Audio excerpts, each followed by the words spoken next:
Greetings, everyone. Before we start the show proper, I have some somber news to share. Early Wednesday, May 12th, it was announced that comics artist and teacher Jesse Ham had passed away unexpectedly. While this is unfortunately not the only loss the comics industry has lost in the past few weeks, with modern master John Paul Leon also recently passing far too young as well, Jesse's passing hit me and many, many others quite hard. A lot of us either knew Jesse via social media for years, myself almost a decade, or they were studio mates, students, or decades-long friends. Jesse was an incredibly talented artist, a very funny person, and an amazing teacher. Personally, he was immensely helpful to me both privately and just in his amazingly natural way to teach and break down concepts and techniques regarding comic art that, seemed daunting or confusing. Jesse, he actually ran a second Twitter account just for his art tips, and it was definitely a lifesaver for many of us. And added to just, how helpful he was, the public exchanges he would have with his also talented and amazing wife, Anna, were, sweet, funny, and definitely a highlight of my feed whenever they would occur. Jesse was had a great wit about him, and it seems really stupid to think this, but whenever I would have a dumb joke or something on Twitter and I would see Jesse would like it, I knew it was at least pretty good.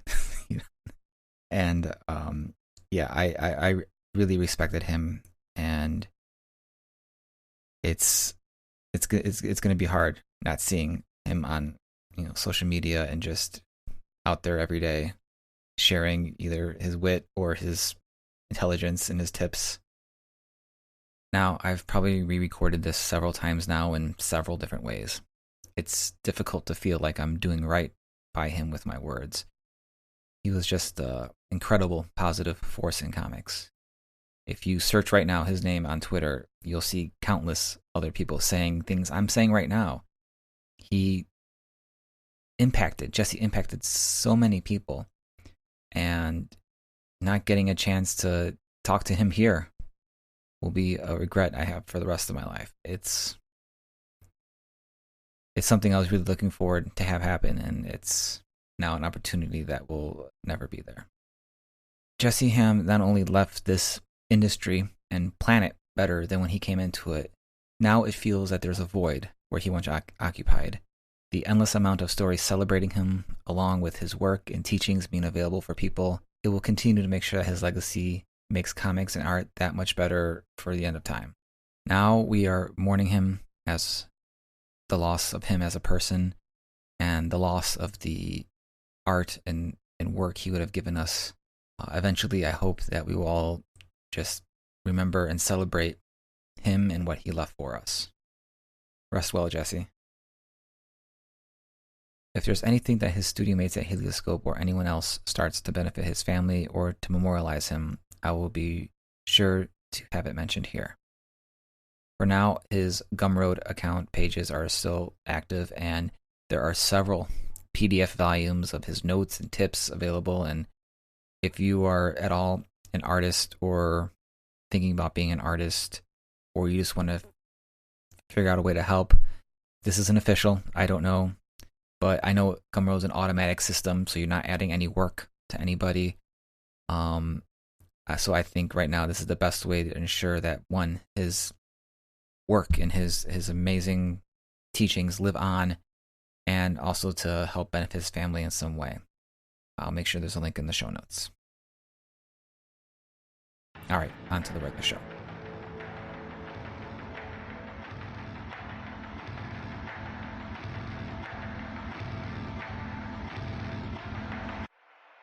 Welcome to the Comics Coffee Metal Podcast, episode 40.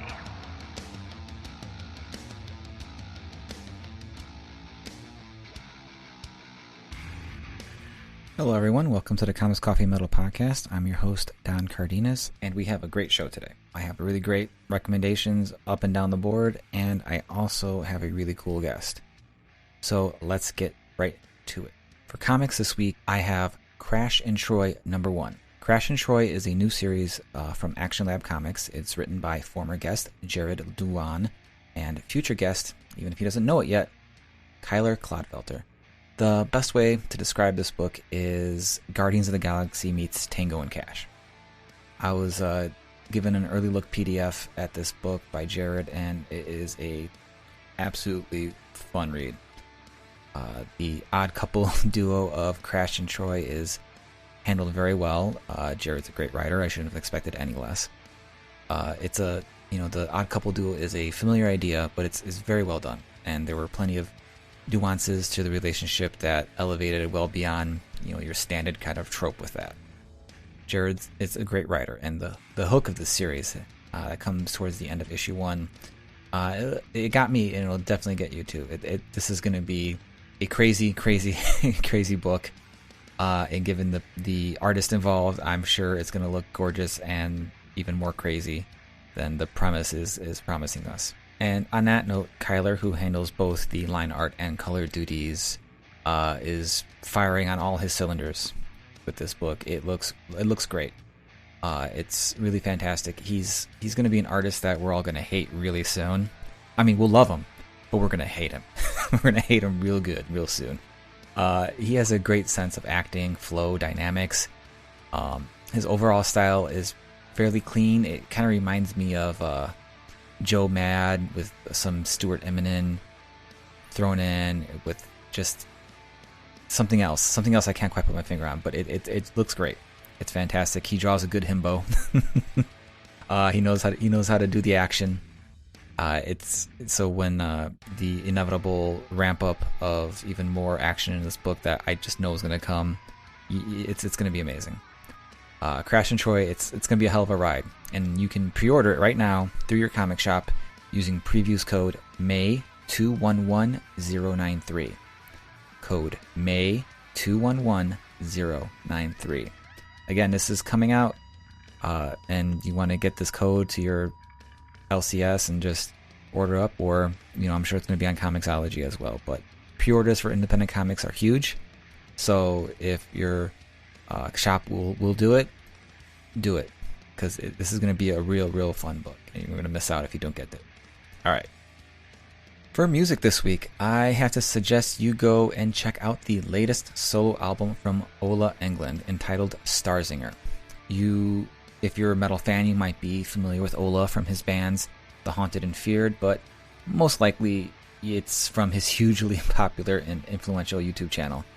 I'm a huge fan myself.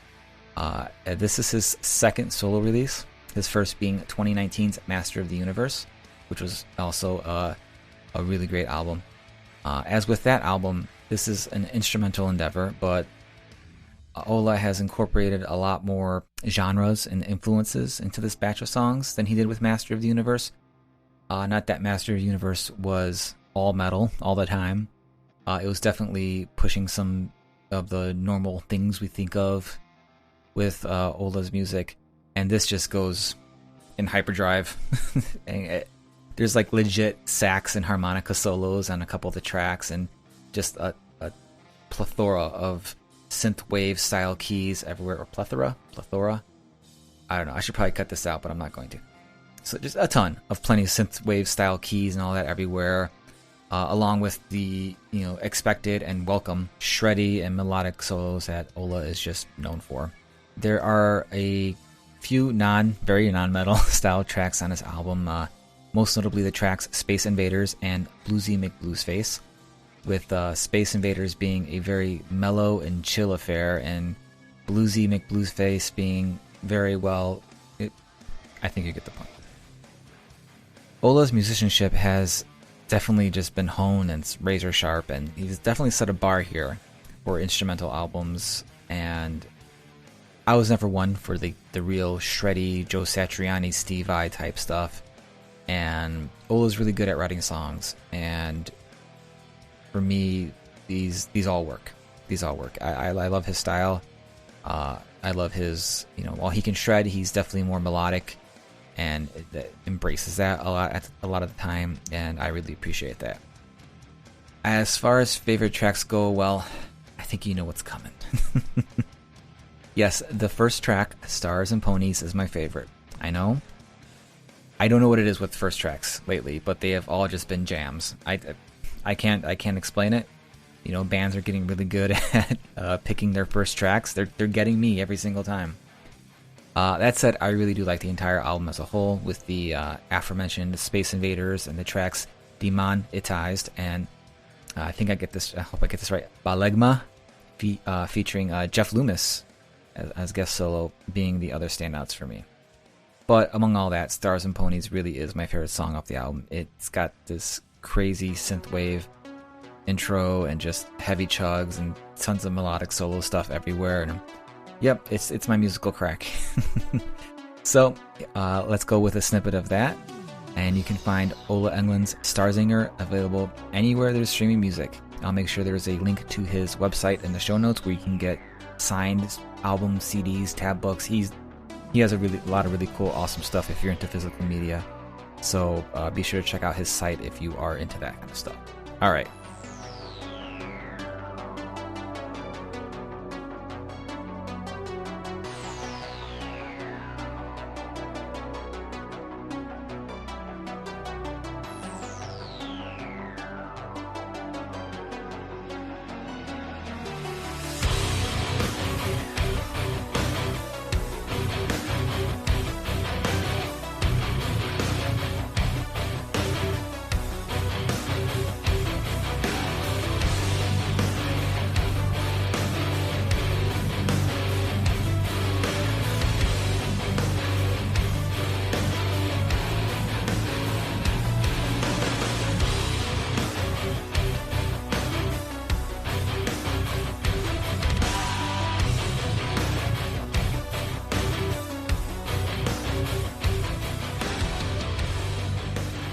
Speaking of YouTube guitars, we're on to my guest for today, Taylor Danley.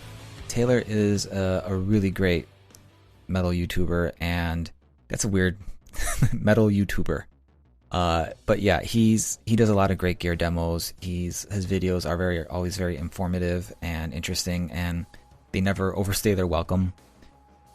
He's definitely filling a void, I think, with a lot of metal YouTube, and we kind of get into that a little bit, where he kind of found his niche to fit into the I hesitate to say glut, but there's a lot of guitar YouTubers, and finding a place for yourself where you're unique and not just kind of doing what everyone else is doing, which is kind of interesting on how he started. But again, we'll get to that into the interview. But yeah, Taylor's amazing. I'm so glad he agreed to come onto the show. He's not in the comics industry. He's my first guest that is not in the comics industry. And I'm hoping to branch out more, get some more metal people in, and maybe get some more coffee people in. And because we had John O'Deener on, and he's a roaster and a comic writer, though. So, we'll see if I can get some more coffee people on top of all this. But yeah, he's hopefully the first of very many metal and music oriented people that will also be coming onto the show. But yeah, I had a great chat with Taylor. He's an awesome dude. Make sure to go check out his channel, follow his socials, all that stuff. All right, let's get to it. Taylor Danley, let's go.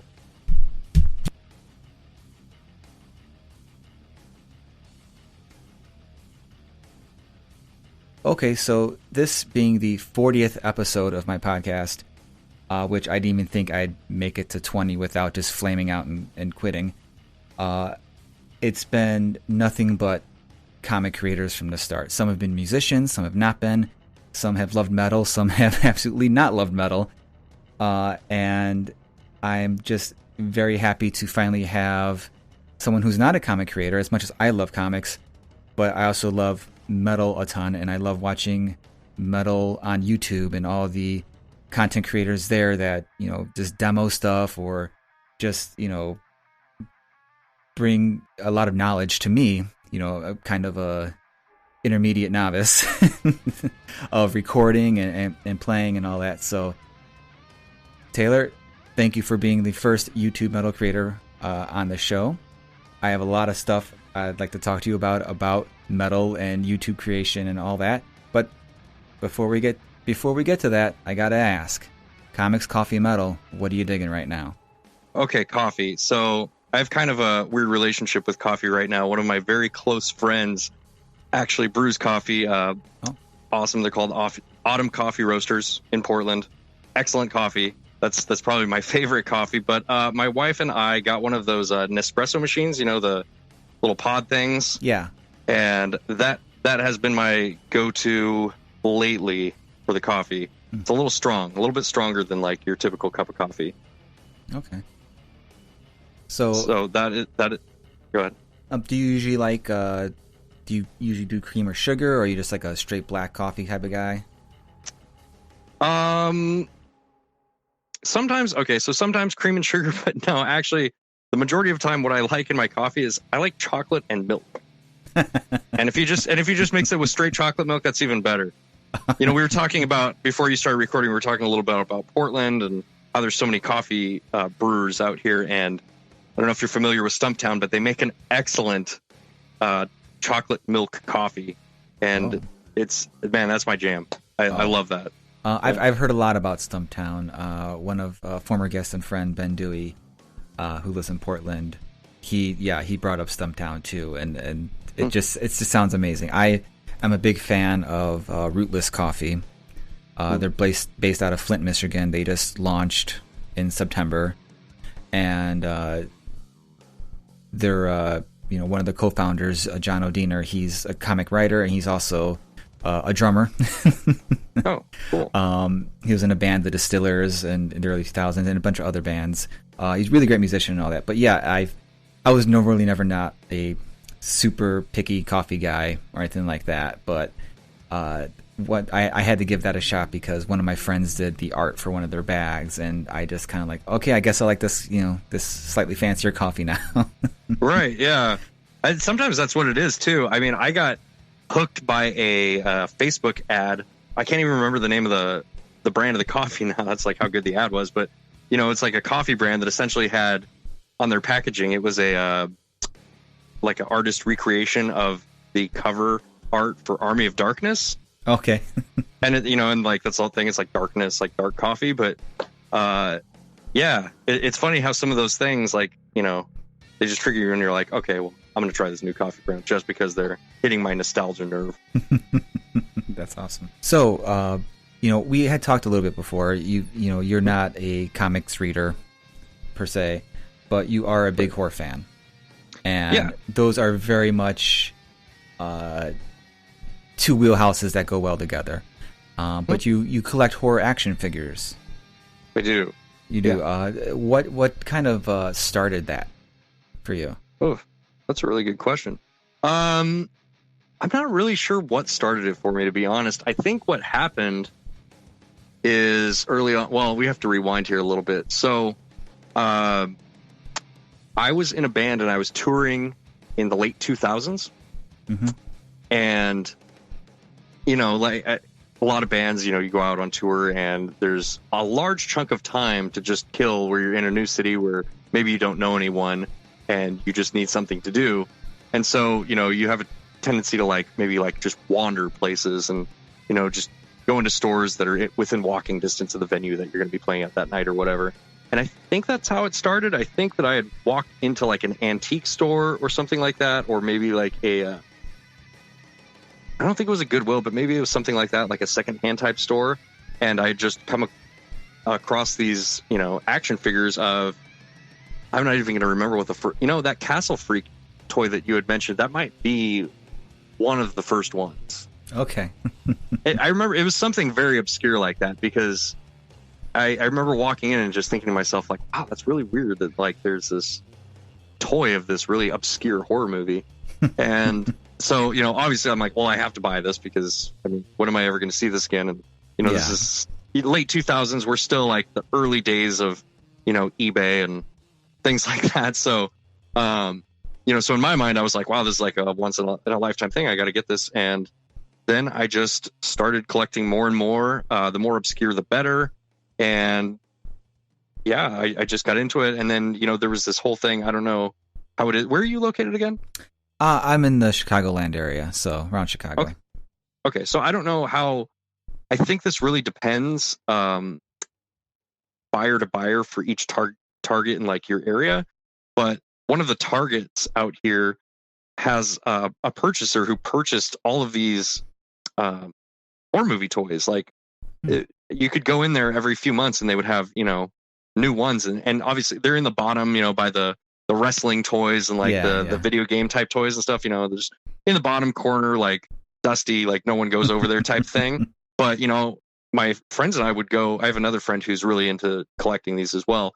And we'd like go and, sort through these. Sometimes you can find them on clearance and stuff like that. So it kind of became this like obsession there for a little while. And then I just sort of like amassed this collection. And, my family started realizing that this was something that I enjoyed doing. So they would send me, them for my birthday or Christmas or whatever. And before you know it, I have more than I have enough shelf space for. That's awesome. There is a bit of a comic connection with the figures because McFarlane Toys does a ton of horror figures, like a ton of amazing horror figures. And, Todd McFarlane, the founder, comic book artist, creator of Spawn, legendary run on Spider-Man in the early 90s. So I didn't know that. We got our comic connection. I can check that box. Yeah, sure. I mean, I very clearly remember watching the Spawn movie, in the 90s with oh god, who's the actor in that? Michael Jai White. Thank you. And John Leguizamo. And John Leguizamo. Yeah, excellent movie. I think I actually saw it at like a drive-in because I remember seeing it in the back of like a truck or something in a sleeping bag. So we're at a drive-in, but when those were still a thing. But yeah, the Spawn stuff too. I shortly after that probably could have been a precursor to this. Actually, now that I think about it, because I did have a bunch of Spawn toys when I was younger, and this is a little bit obscure. I don't know if you remember this, but McFarlane Toys actually did a run on Kiss action figures. Yeah. You remember that? So I had some of those too. Not because I'm a Kiss fan or anything, but I think at that time, it must have been like 14 or 15 or something like that. But some of my family members had just assumed, they're like, oh, he's into like rock and roll type music and he's into these action figures. Like, this makes sense. I'll get him one of these. And I'm just like, oh, thanks for the Kiss action figure, I guess. McFarlane Toys were like the shit. They were like the first ones that just had all that like hyper detail and like a ton of articulation and all that. So I remember when those first started hitting the market. I don't know how old you are, but I'm 38, so I was like right in that early teens. Yeah, where just like anything with spikes and chains was just the fucking raddest thing ever. Like, yeah, exactly. Yeah, I'm 36, so I'm right there with you. Yeah. Okay. So yeah, the McFarlane Toys has been. I've actually been thinking about those a lot lately, and I'm like, man, I feel like I should go back and like try to find some of these old ones. And then I look on eBay, and I'm like, I don't have money I don't have money to like feed this nostalgia trip right now. Yeah, are they expensive now? I've seen some go for pretty, like I wouldn't care if it's like out of the box or played with or damaged. It's like there's like the medieval Spawn, which was like my favorite because he's like all armored up and awesome looking, and it's probably in my parents' house still somewhere, and I just just don't want to open up that box. Going back, and next thing I know, I'm bringing a whole bin full of old Teenage Mutant Ninja Turtle toys and all that, and I got enough crap in my house now as it is. there is a fine line there, and it goes like that way too, because like I find myself, it's kind of funny. I find myself sometimes like at night, I'll just be like, perusing Amazon or eBay or whatever, and then you go down this rabbit hole of like horror movie toys, and then the line starts to fade, and then you start looking at like comic books, heroes, and type, stuff like that, and it's like, and then before you know it, you do go on that nostalgia trip, and you're like, oh, they make new Teenage Mutant Ninja Turtles, like, yeah. And I have a son, he's 5 years old, and it's like the perfect excuse to buy those sort of toys. Yeah, my daughter's just turned 5, and I've taken that. Cool. My most recent toy purchases were a Gamera vinyl, a Godzilla vinyl, and an Anguirus vinyl, and it's like, and she's like all into it because she's all into dinosaurs and oh nice, and all that. So she'll I don't know if you're familiar with the kaiju. Not super familiar. But no. Gamera, that's the big turtle one with the kind of from the Godzilla universe. Oh, and he's a separate company from Godzilla. Okay. he was kind of like their answer to Godzilla. Oh, And then okay. there's Anguirus, who's like from Godzilla. He's like the first other monster Godzilla fought, and then he came back in other movies, or a different version of him came back in other movies, and they're kind of like his best friend. But he's kind of like on all fours with spikes everywhere, whatever. But yeah, so those live on my monitors in my studio, and so yeah, I bought those thinking like, oh, this would be cool to have, because I remember, I like these movies and all that, and for at least 2 months straight, my daughter would just come in every day as soon as she wakes up, Daddy, I want Gamera. Daddy, I want Anguirus. And just play with those. So, yeah, like you said, it's a good excuse to like. It's for the children. Yeah, forever my son would, come in here and ask me if he could play with Freddy and Jason, and it's like I'm just like, really, you want to play with those two? And he's like, yeah, okay, here you go. Try not to break them, please. Yeah, when my daughter was actually bringing Godzilla to show and tell for preschool, and it's. Oh wow! All right, yes, I'm proud. Yeah, but you didn't have to, honey. We could have brought something else. Yeah, you don't want to have that be brought up in a parent-teacher meeting, right? Yeah. Like so the Godzilla thing. Yeah, it's funny because it's virtual, but some teachers are all like, "Oh, look, it's a dinosaur." But dinosaur starts with D, honey. She's like, "No, it's Godzilla." Yeah, very specific dinosaur. Come on. Yeah. Oh, that's awesome. So, in terms of comics and coffee, we've got that covered. Mm-hmm. Now, metal, Mm-hmm. you are in a pretty sick metal band. No, thank you. Sacrificer, right? Yes. And always questioned that name, just because I'm like, is that right? Because it's a really wicked name. Again, it sounds like a name that should be like a classic death metal band name that everyone knows. Yeah, like, right. Why is it just used already? So that's why I'm always questioning. Like, because whenever I look it up, yeah.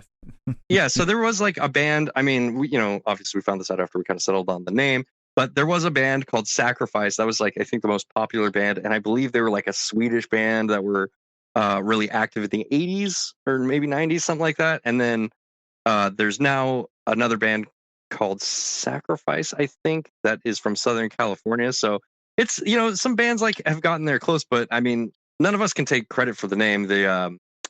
I don't know if you've seen it, but we made a video with our good buddy Carl, who is working on a fan film of Friday the 13th right now. So Jason, awesome. Yeah, really, really, really talented guy. And so we made this video for a song called Black Horizon. It's on YouTube. And the whole premise of that song was I knew he was working on this Friday the 13th movie. And I was like, hey, I want to make like a horror movie themed video.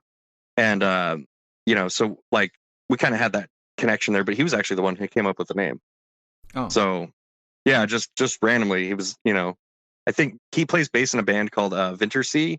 And I think like we had asked him about playing bass in our band or something like that. And, he didn't end up contributing any bass lines, but he did end up contributing to the name, which is, probably a bigger contribution if you think about it in the long run. It's a great name. Thanks. Like, again, like it's just, it feels like it should be like, it should have been taken already, but it wasn't. So it's like, yeah, all right, and you're probably old awesome. enough to appreciate that, like, metal bands, it seems like for a long time, we're just coming up with like the most long and obscure names. Yeah, it's like your name is a sentence now. And we wanted it to go away from that. So the band that I was in the late 2000s was called Those Who Lie Beneath. And it's like, we just wanted to do the complete opposite. Mm-hmm. We just like, it's like one word. I know that's going to be harder, or it seems like it's going to be harder, but we wanted to figure it out. And yeah, then Carl just kind of, suggested, why don't you just call it Sacrificer? And it stuck. Yeah. Yeah, whenever I've had to think of names for my music projects, it's just like I want to keep it simple, just like a one-word thing, and it's just like the longest process. And that's the worst part too. It's like coming up with a name for this thing you're trying to create. I swear that's like one of the most difficult things to do as a band is just to decide, because that's essentially your brand, So it's and it's not something like the logo. You can change that, but you can't change your band name. You know what I mean? So it is one of those things that like. Every band I've ever been in or every music project, it's like one of the most difficult things is just picking the name and like figuring out how, because the name is such a huge part of your branding as a band, just figuring out how you want to brand your band. Mhm. So it takes a while. Yeah, funnily enough, the project I'm working on right now, I'm like, it started off like I just want to do like just like a straight up like death metal Mhm. project, just nothing but blast beats and growls and just Awesome. absurdity. And I'm like, I'm trying to think of a name, and then one of my favorite bands is Gojira. So I'm like, you know what? Anguirus. No one picked that name. Oh, That's a kaiju. Is that from like the Godzilla universe as So- well? Okay. Yeah, that's his best bro. Oh, okay. So I'm like, all right, There you go. That's fuck awesome. it. I did a quick Google search, no one else. I'm like, Yeah. there we go, Anguirus. I had a buddy make up a nice, barely readable version of That's the name. great. And you know what's cool about that too? Of course, is that- like, yeah. you see, you have a second layer of that where it's like that's something that you like, and people, you'll get enough people who are like, oh, I like that thing too, and then you'll be able to connect with those fans Mhm. on like a deeper level because they like that thing. You know, like whereas like Sacrificer, it's like it sounds edgy, but it's not. You know what I mean? It's not the deepest name. It's like it's just it sounded very cool at that moment. But it lets people know It what they're does. going to You're get, not- though. And that's huge. That is huge. It's if I'm going to put on a band called Sacrificer, I want them to sound like you guys Awesome. sound. Glad we delivered. But no, that is true. That's a big part of it. I have this side project, and like I haven't made any music for it for a really long time. It's actually how my YouTube channel started out. Was I was making these essentially music videos for this side project I had called Cellar Witch, and Cellar Witch was actually the whole idea for the name came from the Evil Dead 2 movie where it's like that you have the cellar, the witch that's in the cellar. So. You're answering questions I was Oh, already okay, gonna excellent. See, ask, we're so on the awesome. same page here. But yeah, that's why I did that. That's why I named it that. And that's actually something that's been on my mind a lot lately. So I might be, writing music for that again here soon. I don't know if I can find time in my schedule. Awesome. Yeah, that might be the move because that's it, again back to like the thing with you combining the Godzilla and that's something I really enjoy. And it's like two things that I can combine together that I really enjoy. And I just find that when you can combine two things that you really like together like that, your level of interest, or for me at least, my level of interest tends to be a lot higher. Yeah. It's you mentioned that you started, the YouTube channel, with these, songs and for Cellar Witch and all that. And I was, I thought I knew this beforehand, but when I was, when you agreed to be on the show, and I'm like, all right, let me do some more, some deeper digging, so I can have, a better knowledge of everything. I didn't realize your channel has been only around for like 2 years. Yeah, something like that. And well, at least the dating on the YouTube page, but 2-3 years, whatever it is, and I was shocked because I'm like, well, the maturity level of your content is like someone who's been doing it for 10 years. Yeah, thanks, man. I really appreciate that. So, I remember, I think around 2014-ish when I first started watching a bunch of YouTube and stuff, guys like Fluff and Ola and all that, they're still in their earlier days and stuff like that. And, just seeing like the comparison to where, you seem very confident and put together with your channel and all that, very professional. Though it's not all straight laced, obviously. Referencing the Zoom the video. So I recently, the one where it kept falling over. I know which one you're talking about. The one that got a lot of hate. That's okay. I actually redid that video recently too. We could talk about that in a minute, but yeah, it does. It happens. You end up putting these videos out sometimes, and sometimes they just don't go the way you want. Yeah. I'm not going to mention the master puppets. The downpicking. Yeah. Debate. That's fine. As a very big Metallica fan myself, I could say if you're covering master puppets and you don't downpick it all, then yeah. But you were just jamming it. Like, who cares? So here's the thing: is like if you weren't, people got very. I still get comments about it every now and then, and that's fine. I mean, people, if they want to die on that hill, that's cool. It's a weird hill for me. I would think like, you pick something more important to be upset about. But that's fine. If you want to be upset about that I'm not down picking Master Puppets, that's okay. That everyone has their own objective opinion on that. My viewpoint on it, and just the way that like I learned how to play guitar, is, because the argument is always, well, it just doesn't sound as good if you're not down picking it, right? And so my argument's like, well, if it doesn't sound as good when you alternate pick versus when you down pick it, then the problem isn't that you're not down picking it. The problem is your alternate picking isn't strong enough. Because if you were just listening to that, and not actually watching me do it, it's like, would you be able to tell that I'm using downstrokes or that I'm alternate picking? And I don't think most people would be able to tell. You know what I'm saying? No, I've heard Master Puppets thousands of times in my lifetime, and when you're playing it in that video, nothing like struck me as like, wait, how's he picking that? Like, no, it's. But it's I will say this, and this is something that actually, kind of hypocritical to what I just said. I actually do think about when I'm playing live, is that there are some riffs where it looks cooler when you're down picking the whole thing. Like there's those riffs that exist, and we have some of them in Sacrificer, and I'll be playing them and like my wrist is getting tired. And I'm like, this is stupid. I should just be alternate picking this and conserving my energy. But I'm like, no, I have to down pick this. It looks cooler when I do it. So, Well, you're also exactly. You're performing on top of it. So if it looks cooler while you're doing it, and you're also putting forth a vibe for it, that's all important. But with that being said, though, I mean, like a YouTube video is a performance of sorts. So it's like, I feel like I just shot myself in the foot. I just exposed myself a little bit and contradicted myself, but that's okay. It's a weird hill for people to just really like. It's one thing to like, I should have downpicked, and it's another thing for like, you're the worst guitarist ever because you did not downpick. Yeah, I know. Puppets.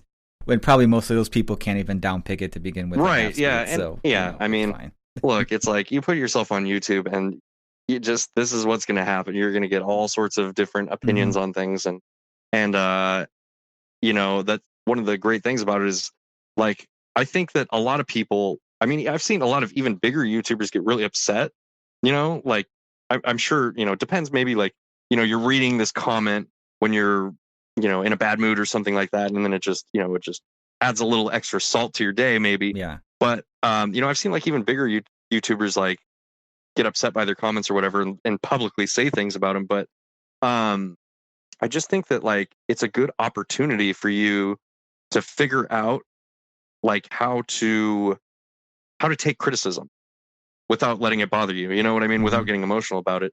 And sometimes it's not critical. Sometimes it's just people saying nonsense, and it doesn't make sense. But it's important for you as a person to be able to put aside your own like emotions and be able to read it, because sometimes you'll read those things and you'll be like, oh yeah, I did talk way too long in this video. Like I need to dial that back in the next one, or like, oh yeah, my guitar, like I was clipping, or like the guitar did sound muffled in this part, whatever it is.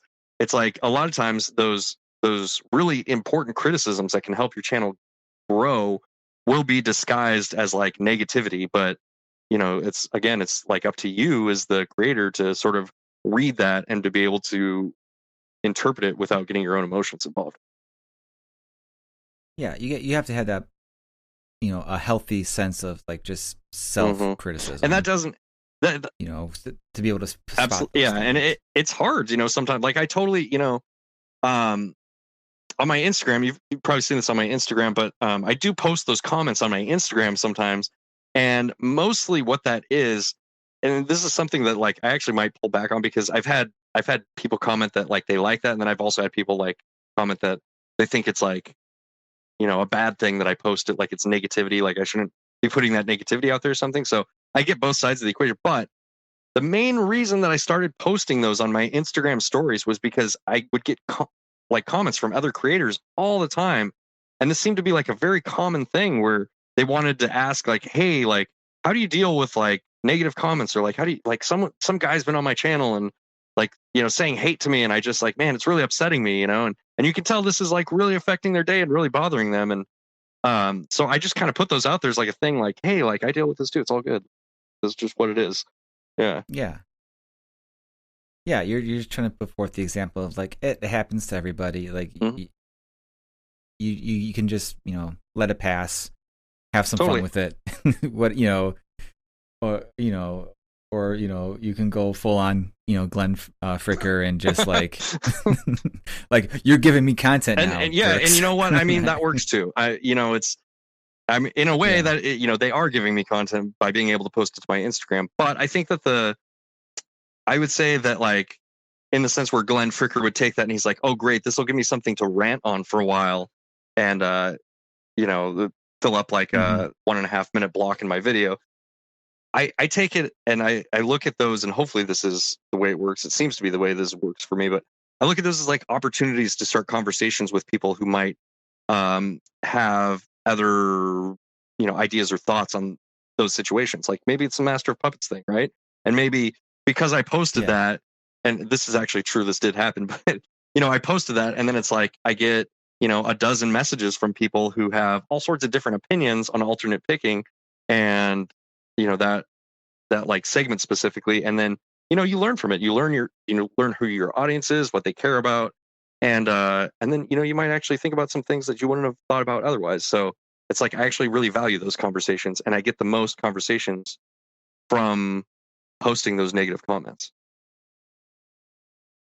See, just by what you said now, that kind of like further cements my idea of like just you kind of blasted out of the gate with your channel just being very polished and polished in the good way. Like it's professional. It's there's a sense of trust that instantly develops because it's like, oh, this guy's video's put together. He has some idea what he's talking about. Like it's not just like, sorry, I'm checking out this giant amp or whatever, and sorry, it's iPhone audio. Like it's just like that you have good editing, you have good topics you bring up, good you take interesting gear and you give it a shot, and you provide I subscribe to a bunch of different musician channels, and it's not all metal, but there's that occasional occurrence where it's like everyone's reviewing the same thing on the same day. Yeah, those are essentially what those are. Those are marketing teams reaching out to a bunch of YouTubers and they're like, hey, this is the release date. And then all those tubers want to release that video, right at the same time. Yeah, exactly. It happens. I've been in those groups of videos too with a few things, and it is weird seeing like the other creator release the same thing and you're like, oh, that's your take on the same thing we're doing. Yeah, and I feel kind of glad that I've kind of curated my subscription list to the point where even though I get 5 or 6 different people reviewing the same piece of gear, they all have a different view. They all do it differently. They all give me some different insight into the gear. Even if I'm not going to buy a Quad Cortex. I know, I bought one for you. It's okay. It's an amazing piece of gear. We'll see. I don't know. I can't say that yet, but it seems to be yes, absolutely. But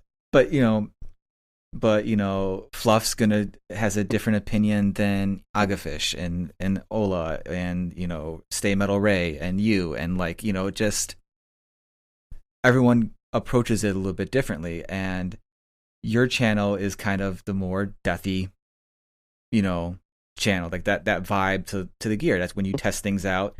I know what something's going to sound like, with a ton of alternate picking. Right. And, I'm really glad that you actually said that, because probably one of the most common criticisms that I get on my channel is that I don't play enough like classic rock riffs, or I don't play enough clean tones, or I don't do this. And I'm just like, for a while it was kind of like, I'm like, oh, are they all right? Am I wrong? Am I doing the wrong thing? But then, I get comments from people, and the comments that are far louder to me and have far more impact, it could be like a 1 to 10 ratio. I could be getting 10 comments saying like, why don't you play more AC/DC? And then be getting one comment that's saying, I'm so glad that you exist because I want to hear this thing, and I like death metal. I like the music that you play, and I'm just glad that this channel's here. And that comment's so much louder to me than all the other ones. It means more, because I'd rather connect with that one person than those other 10 people. It's like, there's a million AC/DC riffs on YouTube. Go watch them. Yeah, and I enjoy their channels, but guys like Daryl Braun or Phil McKnight, like they'll play that kind of stuff. They'll play the more classic rocky kind of stuff, and that's what they do. Exactly. And it's like, and don't you want that variety? It's like, look, I'm sure there's, you could have a million carbon copies of those channels. And like, if that's the thing that you love, it's great. Then you have more content to watch. But at the end of the day, like, why would I do that? Because that's not who I am. You know what I mean? It would be so fake. I even feel guilty sometimes because, like, I just posted a Telecaster video, right? Where I was playing a Telecaster. And I mean, that's legitimately my guitar. I love playing that guitar. It's great. It's here. I love Telecasters. I mean, I played some like rock stuff, and I was very like honest and upfront with like, hey, I bought this because I like the band Ghost. And I know people don't like to hear that on my channel, but it is what it is. I bought it for that, and this is what I like doing. And you know, like you have to have that too. But yeah, the main core audience, I know that the main core audience that watches my channel likes the death metal, and so I lean into that. You know, it's like, cool, I like it too. And I like that I like playing guitar this way. And if you guys enjoy it as well, then I'm just going to do more of that. Yeah. First off, I really enjoyed the Telecaster video because I have two Telecasters. I have a Squier John 5 Tele, which is my go-to guitar because I put the Joe Duplantier Fortitude pickup in there. And I have an Invader in the bridge. And that's my go-to main guitar. And that thing's heavy as hell. It's heavier than some Les Pauls I picked up. Like, it's ridiculous. And then my wife recently got me one of those $90 Glaries. Okay, yeah. And I actually love the hell out of this thing. Like, it's the absolute opposite of the John 5 Tele because it's so light. Yeah, my Telecaster is really light too. That's what I was curious. Is the John 5, is that mahogany? I think it's basswood. I'm not 100% sure though. I knew the specs for years, but no big deal. My head. But no, I love that guitar to death. But yeah, I got the Glary because I wanted that Telecaster sound. Like, I wanted that twang if I needed it and all that. So, I kept looking at it, and finally she's like, it's $90. You nice for me. So, but yeah, I'm gonna upgrade it with some better pickups and nut and all that. But yeah, having that Telecaster, like everything you said in that video was like, yeah, you want that different sound. You can layer that in there if you're doing something with a clean or something. It just it makes you a little bit different than everyone else who's doing their cleans with the same pickups they have. They're doing with the same EMGs they're using, or just being able to like like let's say I'm doing a song and I want a guitar that I'm gonna make a top layer with, and I want it to stand out and sound different than my rhythm guitars. It's like I just go straight for the Telecaster because I know I'm gonna record that thing and it's gonna sit on top of whatever rhythm guitars that I have dialed in with my EMGs, because it's just such a brighter guitar and it's just so much more present sound. And that's why I always tell anyone who's in production and they're starting like guitars, whatever, I have like my patrons are the best about this because we're always like in my Discord and my patron section. That's pretty much where I'm the most active, and we're always talking about buying gear and sharing like, oh, I'm looking at this, I'm thinking about this, and one of the things I always tell my friends, like whether it's the patrons or my producer friends or whatever it is, it's like, hey, get a Telecaster, trust me, because when you need that sound, you can't get it anywhere else. It literally only comes from this guitar. So, I think it's a really valuable tool to have if you do any sort of recording. Definitely.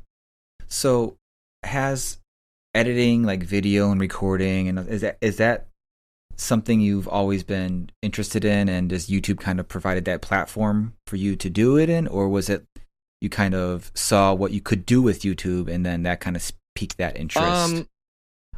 With doing that kind of stuff? Both, sort of. Okay, so when it comes to video editing, my experience with video editing prior to YouTube was hooking two VCRs up to each other and editing tape to tape that way. When I was younger, I mean, really young, I must have been like 8 or 9 years old, something like that. The family, you remember those old school VHS on the shoulder dad cams? Yeah, so we had one of those for my family, and that kind of like became, I used it so much that it just became my camera, and I used to I made like a lot of stop animation type stuff. Like I would I'd set up that thing on like a pile of books or whatever and make stop animations with my Legos or my superhero toys or whatever. And then eventually that went into clay, and then eventually that went into like skit type stuff when I was a teenager, and Jackass and SNLs were really popular. Like then more skit type stuff. But that was it. That was the extent of anything I had ever done with video, and I never looked at it as like a very serious thing. It was just always something I did for fun. And then when YouTube came around, it was like it was a pretty big learning curve to try to go from audio. Like I'd always been into audio production. I've been recording my own songs forever. Like I don't know, ever since really the whole record at home on your PC started. Ever since that was a thing, like I started doing it. I got onto that really, really early, and so I was familiar with that. But as far as video editing, no, I had no experience, and like that was the biggest learning curve for me. Was it to take me like 8 hours to edit a 10-minute video, something like that. So that was a pretty big hurdle. And what was the other part of that question? Was that just something that you've always had interest in, and then YouTube came along and right. I can put those things together, or was there a particular YouTube channel that like inspired you to try to start your own? OLA, 100%. So basically what sort of happened was the reason I started a YouTube channel is because I just knew that like this was going to be important somehow, I guess, in a way. Like I just knew that this was going to be the next thing for me, not necessarily YouTube itself, but I kind of looked at YouTube as like, well, if I post videos to YouTube and I start like putting my music out there, which is why I started with the Cellar Witch videos. I was like, if I start putting stuff out there for like the world and everyone to see, then, maybe the next thing will happen. You know what I mean? Like my thought at the time was like, oh, maybe I could get like a production gig with a studio or, something like that. I don't know. Like I had no real ideas. Like maybe like a band will see it and they'll want me to play guitar for them. Like, I don't know. That's why I started doing it. And then what happened was I was doing that and I was like, oh wow, YouTube's really hard. Like no one's watching my videos. I had this like idea that like you watch these videos from, guys like Fluff or Ola or whoever, Keith Merrow, he's another Portland creator. So that was pretty relevant to me at that point.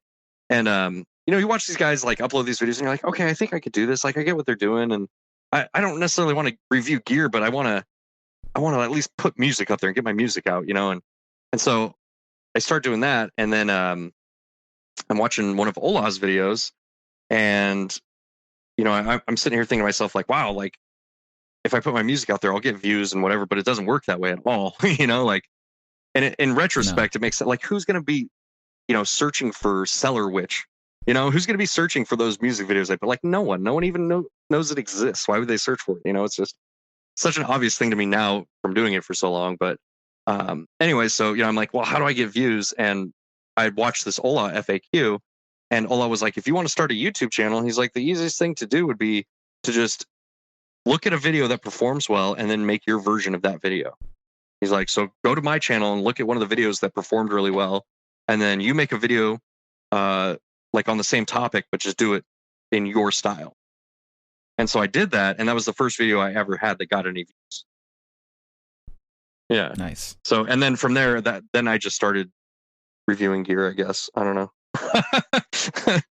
Good old Ola, the patron saint of metal. It's true, but like, it taught me a lot. It taught me a lot about like what YouTube is, like why it's valuable, like why people are on YouTube in the first place. And like, if you at the end of the day, like if you want to make obscure music and post it to your YouTube and that makes you happy, like you should do that. You should 100% go for that.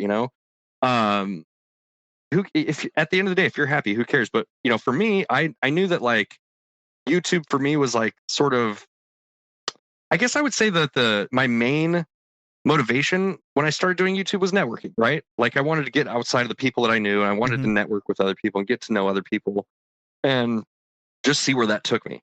Like I didn't really have a 5-year plan or anything like that. It was just like, it seems like all music is online anymore. And like, this is what the kids are doing these days. So I need to make some YouTube videos.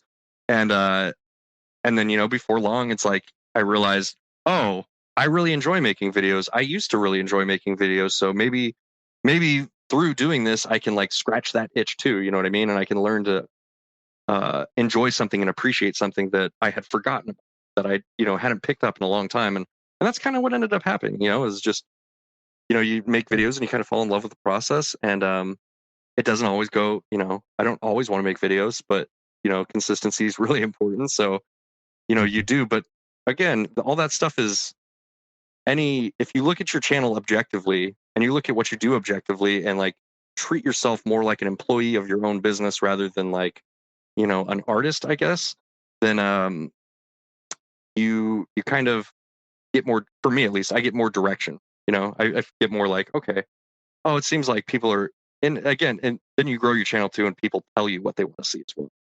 That's a big part of it. So, yeah, that's one of the things about YouTube that like other social platforms you don't get a ton of, like just kind of like, oh, do more of this, because like there's with comic art, kind of like what Ola said to you, like find a video that performed well and do your version of it. It's kind of like the fan art section of Twitter. Like I can post a drawing of, well, we'll bring it back, a Spawn, and I know instantly that will get more likes and retweets than my own creation. Totally. And that makes sense too. That's a really interesting way to tie those two things together. That makes total sense. But again, you do that enough, though, you get enough people like, oh man, I really like this guy's Spawn. I really like this. And then before you know it, those numbers may never equate each other, but you'll get more interaction with the stuff you do create.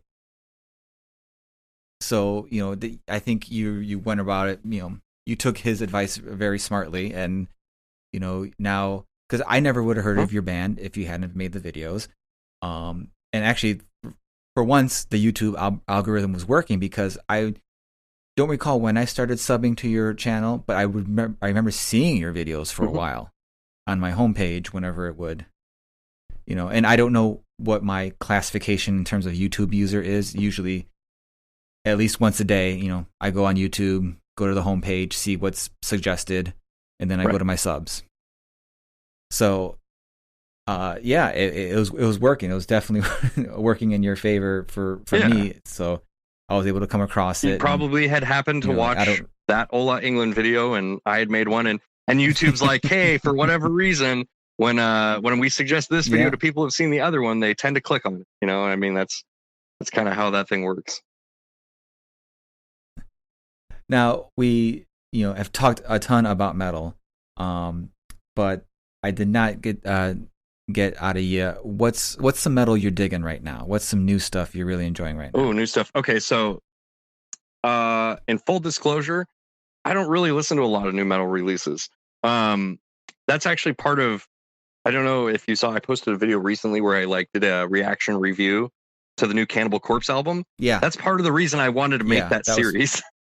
It's just so I could stay relevant with the music that's coming out, because for being a metalhead, it's not something I pay attention to a whole lot, unfortunately.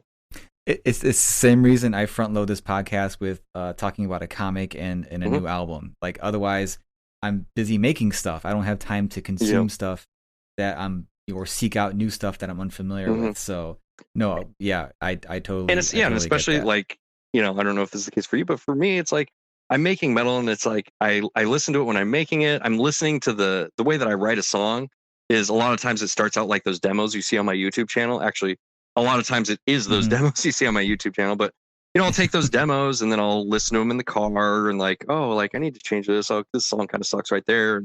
And then I refine it over time. And it's like just all of that listening to my own music. It's like I don't really want to listen to metal after that. You know what I mean?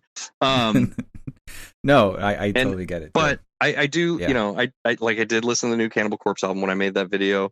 I did enjoy that, and I do try to hop onto the new releases on Spotify, at least once a month or something to keep it fresh. But my hope is that I can make this series, successful enough to fill up one of my video slots at least once a month or maybe every other week or something like that.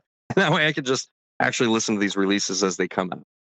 That's the whole goal with that. Yeah, I fall into the same things. I am writing music currently, and I'm also making comics, and it's like when I'm not doing that, it's like, you know, I'm probably gonna put on some, you know, some synth wave or some some synth pop or something, and not metal, because I'm hearing just high gain all the time already. I'm curious actually. So like for making a podcast, because see, my go-to is usually like podcasts or audiobooks. Like if I'm listening to something in the car, generally I'm listening to something that's like mentally stimulating me or something that's mentally challenging me. And so I'm curious, because you make podcasts, do you find that you need like a break from the podcasts when you're listening to something? Is it like you listen to like the synth wave to sort of zone out and not think about conversations? Yeah, it's because I used to listen to a lot more podcasts than I do now. And the ones I listen to now are, you know, some are just people I know, and, you know, I like hearing them. And others are more sporadic and focused. There's a metal podcast called Thrash It Out, by, you know, buddies, but, you know, they didn't start out that way. I didn't know them when it started. I've become acquainted with them. But once a month, each one, they take turns picking an album, and then they go track by track, and they dissect it, and they go into it, and it's really entertaining.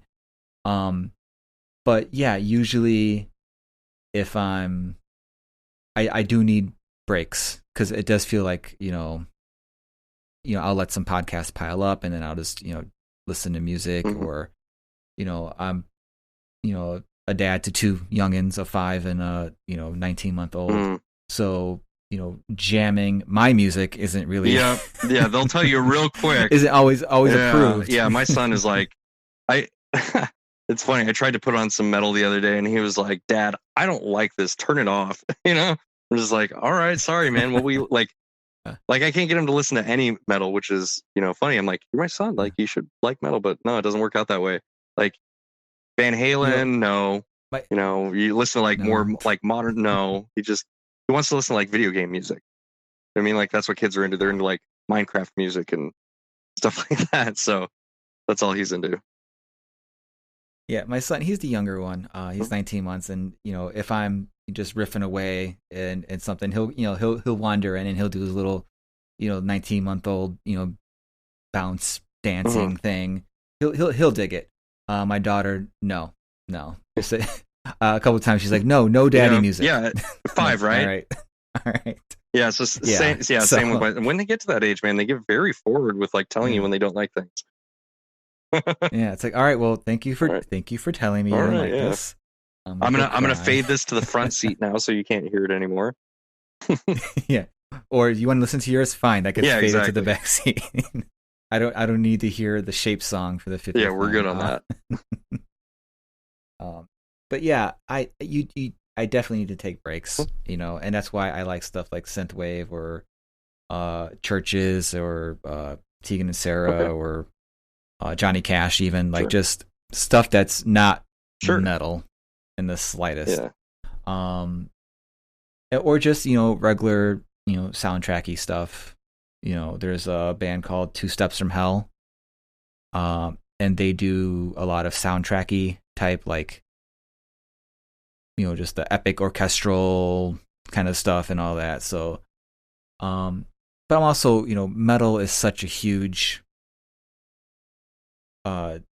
it's such a big banner for so many bands that, you know, I could say like, I don't feel like listening to metal, and then next thing I know, I'm listening to Epica or, you know, but I just didn't want to listen to, you know, Orbit Culture at that time. Yeah, it is a very, very big genre.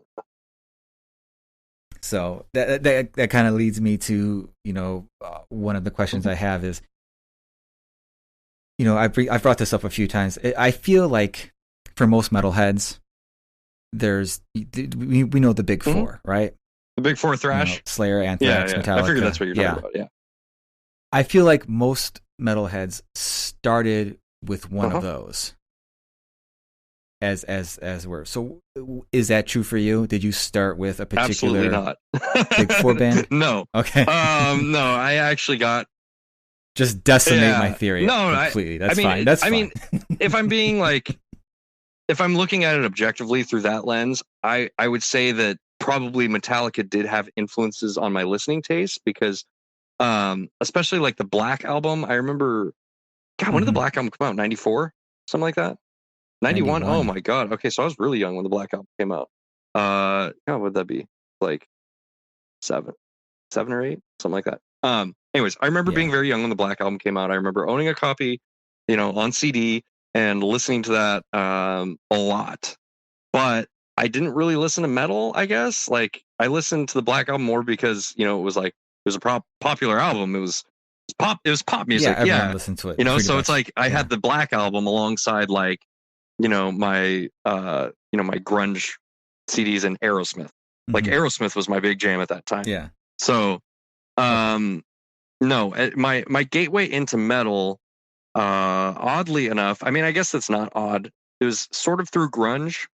When I figured out that I liked heavier music, I was listening to grunge, and my gateway into that was Nirvana. And then from Nirvana, I got into the heavier stuff like Alice in Chains and Soundgarden, and those are like probably my all-time favorite grunge bands, and I still listen to them pretty regularly. And they can straddle the metal line at times. I mean, dude, those you listen to the riffs on like Dirt from Alice in Chains or Bad Motorfinger from Soundgarden, and those are just straight metal riffs. They're chunky, they're pretty nasty, riffs. I mean, I think the major difference is probably the vocals, but anyway, so that that got me into a little bit like heavier music, and then oddly enough, like I think when I went full into metal was probably through Marilyn Manson and nu metal. So that would be like the late 90s-ish, mid to late 90s. And yeah, we're 2 years apart. That was definitely huge. Yeah. That was our era of metal for, our teen years. Yeah, exactly. And I mean, when it came out, I don't think I had heard anything like as heavy as Antichrist Superstar. I mean, I would listen to that album so much and like just try and figure out like how they made the guitars sound that heavy, and it's weird because you go back and listen to it now and you're like, those guitars actually sound kind of thin and shitty, but like back then it sounded like unreal and it just sounded so heavy to me. And then I just went from that and I just wanted to listen to heavier and heavier and heavier. And, that went through like nu metal. Actually, funny enough, for whatever reason, I was suggested this album by Spotify because Mudvayne announced their reunion, right? So the Spotify algorithm is very good. So it suggested like Coal Chamber to me, and I was like, oh my God, I haven't heard this album in forever. And that album, that first Coal Chamber album, with the ice cream truck on the front, is heavy. Yeah. Like if you go back and listen to that, the production holds up very well. It's just a really, really heavy sounding album. So I think it's probably around that point at somewhere that I just started getting more and more into metal. And then at some point it was just like, okay, now I listen to Morbid Angel and Cannibal Corpse. You know what I mean? Like, I don't know where I crossed that line or where that line necessarily even is, but it just got more heavy and dark until I was just in the outskirts of death. Ah, okay. No, that makes sense. I mean, I am not a nu metal apologist, but I'm also not a nu metal hater. There's definitely trash, but there's also definitely some really good stuff. Yeah, definitely. And you know what's funny? Just like any other movement, yeah, of course. Yeah, there's going to be the people who are doing it like not authentically, and it's very obvious, and it just is very like contrived sounding.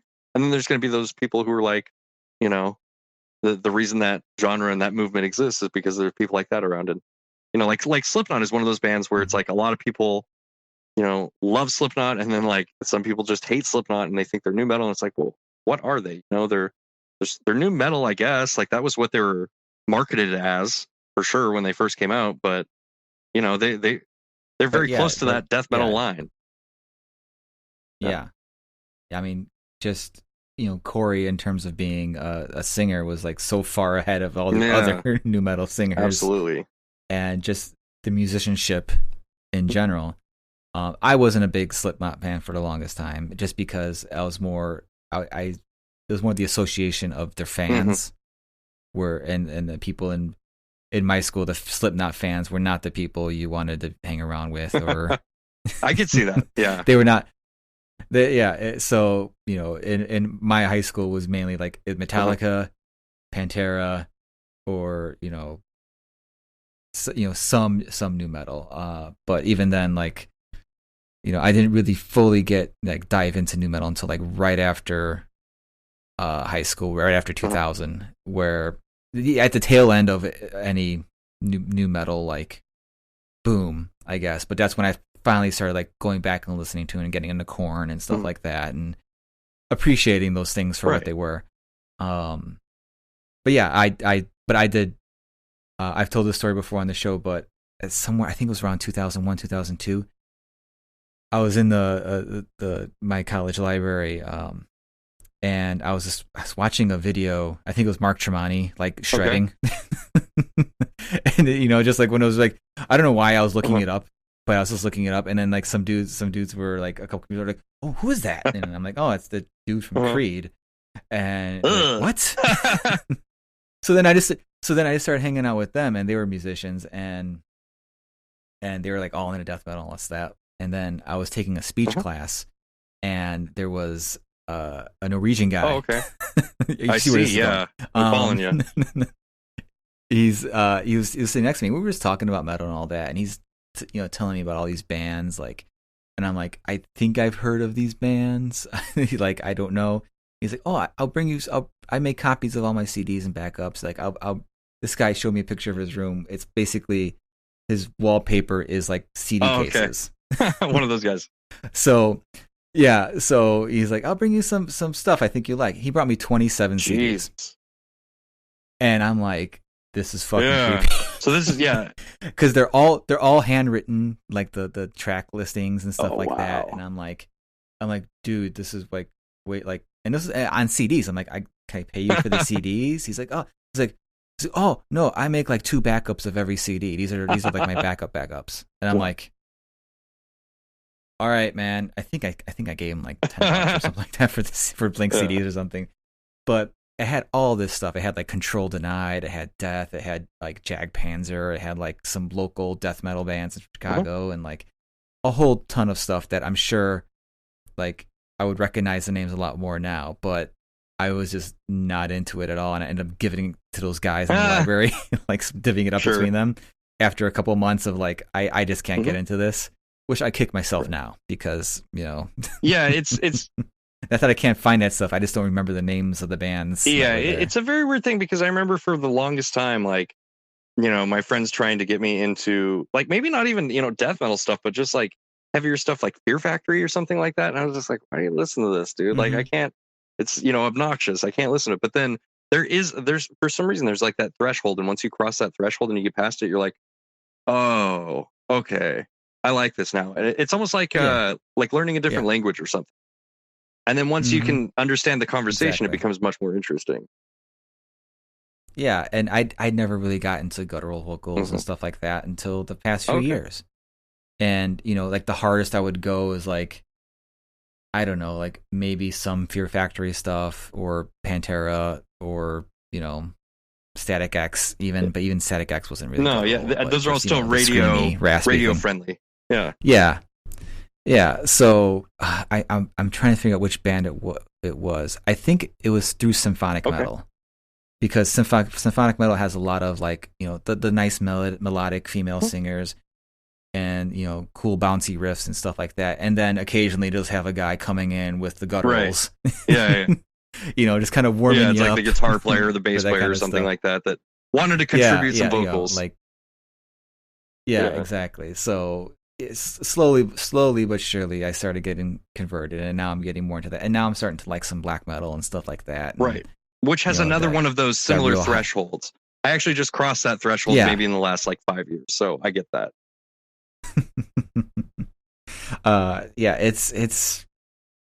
So I'm glad, because it opens up a whole new realm of music to listen to. But yeah, it's about approaching that threshold for, and I didn't jump into heavier metal for the longest time. Like in the whole 2000s, like I was just in this gray area of like just,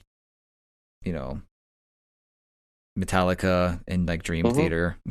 Which are still like, those are still great bands, and it's good stuff to listen to. But you definitely like, if you're not ready to walk through that doorway, and I mean some of these bands have pretty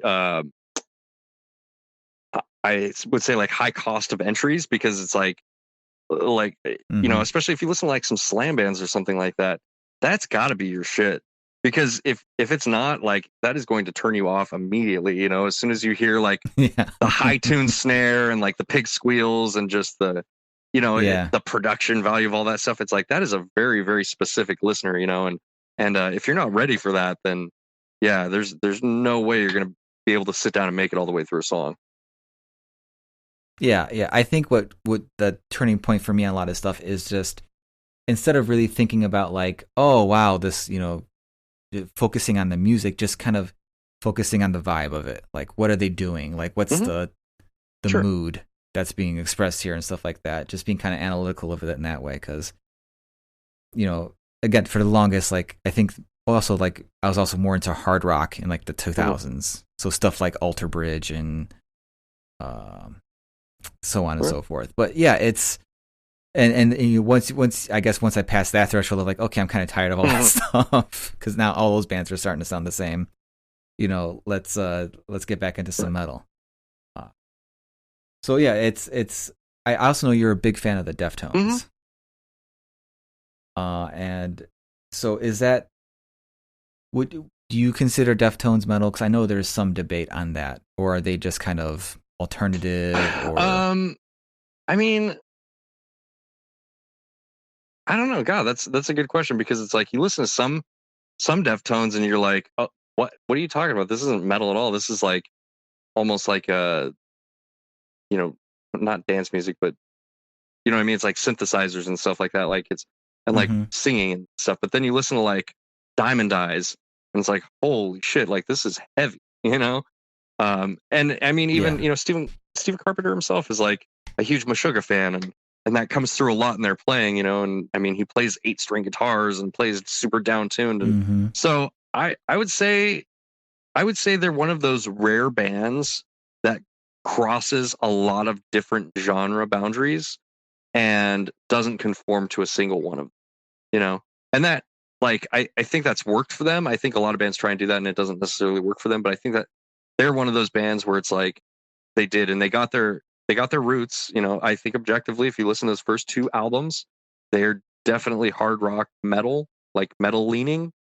So it's like they sharpened their teeth on hard rock and metal, and then on their 3rd album, White Pony, it afforded them the opportunity to really experiment. And I think they took a big chance on that record, right? Because you listen to White Pony and it's like there's a lot of that, like I said, a lot of that synth stuff, a lot of different things they were incorporating in their songs. I think they got a DJ at that point, and and they took a big risk on making this, like, different record, and it paid off big time, because by and large that seems to be people's favorite album. So I would say they used to be a metal band, and now they're just a band. Yeah, Deftones. Exactly. They're the Deftones. They've surpassed that. Like, what genre are they? Because you probably know of the band at this point. They are definitely one of those bands that I've tried repeatedly to get into, and I just can't find that point of entry for myself. I'm definitely getting there though. There's a band called Loathe. I don't know if you're a fan of them or not. Not super familiar, but I do. I've heard the name before, and I'm sure I've listened to music. And they have a few songs that are very Deftone-ish, and I really like those. So I'm thinking like, okay, I'm kind of warming up to this like vibe and tone and stuff like that. Theirs are more straightforward, I guess, in terms of like the melodies and stuff like that, and because Deftones can get kind of crazy. But yeah, I'm definitely trying to, because I appreciate what they do, and I know so many people who are super into them, and I'm like, I want to be part of that club. Yeah, and you're like, I want to be in the Deftones too, guys. Again, like it's not something for everyone. I mean, look, I would consider myself a Deftones fan. I mean, like, probably a big Deftones fan. I've been listening to them for a lot of years, but I don't listen to all their albums. I just don't. It's like I stopped listening to all of their albums a long time ago, and it's like that's okay, because I know that if it's the thing I like, it's going to end up finding me anyways, because I have enough friends who like Deftones and know that I like the Deftones, and like we know, like, each other's sort of musical preferences, and they'll tell me, "Hey, did you hear the new Deftones album? It's really good. It's heavy," and then I'll probably go check it out. You know what I mean? Versus like I'm going to listen to every release and I'm going to be disappointed because it's going to sound like Hole in the Earth or something like that. Awesome. Well, I'm kind of shocked. We've gone just over an hour, and I have not just asked you about every single guitar you own. It's okay. That's I got about maybe 10 more minutes. Does that work for you? All right. So your Jackson Kelly, is that that one's been popping up a lot more in the videos? Is that your main baby right now? It is a guitar that I really love. I think it has been popping up in my videos a lot more. I don't really think about it too much when I'm doing it. To be honest, I'm just like, what guitar do I feel like playing today? And I think I just go through phases. But as far as all of my guitars, for whatever reason, that guitar seems to be maybe the Solar is pretty close, but that guitar seems to be set up the best. So it's just really enjoyable to play. So maybe I'm a little bit biased towards it in that sense. But I don't know. I seem to always reach for either that or my Soloist, my Jackson Soloist, or my my Solar V. I seem to always just be playing one of those guitars. All right, two more quick questions, and then I'll set you free. Sounds good. One, what is the Holy Grail guitar? And two, a company approaches you to do a custom, custom Taylor Danley guitar. What are those? Ooh, okay. Holy Grail guitar. I'm really into vibes. I think that the vibe of an instrument is a big part of what makes it valuable to a musician. Because at the end of the day, if you're playing a guitar, but it's not inspiring you to play music, then you're playing the wrong guitar. So with that being said, I would think that the Holy Grail guitar for me wouldn't be a specific model or a specific type of guitar. It would probably be a guitar that has a really cool story, something maybe it's some guitar that Slash threw up on stage on, and and it ended up this guy got it at a pawn shop, and now I don't know, something like that. Not necessarily that guitar in that story, but you get my point. Just something that has a cool story to it that when you picked it up, you could get the vibe from it. An old I don't even know. An old Slash guitar, or maybe an old Led Zeppelin something guitar. I don't know, something like that. Something that has history. Okay, I can dig on that. And then as the second one, so the custom guitar. As much as I like, my V that I have and my Kelly that I have, I think if I was going to sit down and design a guitar, I would want to sit down and design a guitar that I could use, that was more utilitarian, I guess. The Kelly's great and the V's great, especially for playing live, because they draw your attention in, they're cool looking guitars. Yeah. And they have that vibe thing where it's you do get vibes when you're writing with them and coming up with riffs. But I think, it's kind of vanilla sounding, but I think I've probably designed some sort of super strat that just kind of met all of the things that I like, so probably a super strat with a belly cut, with contours in the right places, most likely a set neck. I really like necks that are unfinished. So if we could have a matte body that had a line, the paint line cut in it to a natural finish neck, that'd be great. Reverse headstock, stainless steel frets, EMGs, one volume knob, and pickup selector. I think that would be it. It's funny because it's 10 years ago, that would have been whoa, that's a very extreme guitar, but now it seems like a lot of people make those types of guitars. So they're way more common now. Yeah, I've been messing around with doing some builds, and it's how simple can I do I even need any knobs? Yeah. Can I just just plug it in? Some people like them, man, but one pickup in the some bridge. People like them, but it's for me, I find myself, it's cool having a tone knob, but I find that my tone knob actually gets turned down accidentally way more often than I actually use it. You know, so it's like, just get rid of that thing. I'm good. I have a wah pedal. I'm fine. If I need to, dial back the high end, I got that. Awesome. All right, Taylor. Thank you so much for coming on. I had a blast talking to you. Yeah, thanks for having me. If you could let everybody know where they can find you on social medias and on YouTube. So I'm just Taylor Danley, TaylorDanley everywhere. So YouTube.com/Taylor Danley, Instagram /Taylor Danley. Pretty much any social media platform that I exist on, that's how I exist there. Awesome. I appreciate the straightforwardness, keeping it simple. Oh, awesome. Well, Taylor, thanks again for coming on. You too. All right. Have a good one. Thank you for listening to the Comics Coffee Metal podcast. If you'd like to support the show, please consider subscribing via your favorite podcast player, sharing links to the episodes via social media when they post, or consider going to ko-fi.com/Comics Coffee Metal. That's coffee.com/Comics Coffee Metal. All funds raised for the show go towards equipment upgrades and promotion. Thanks for listening.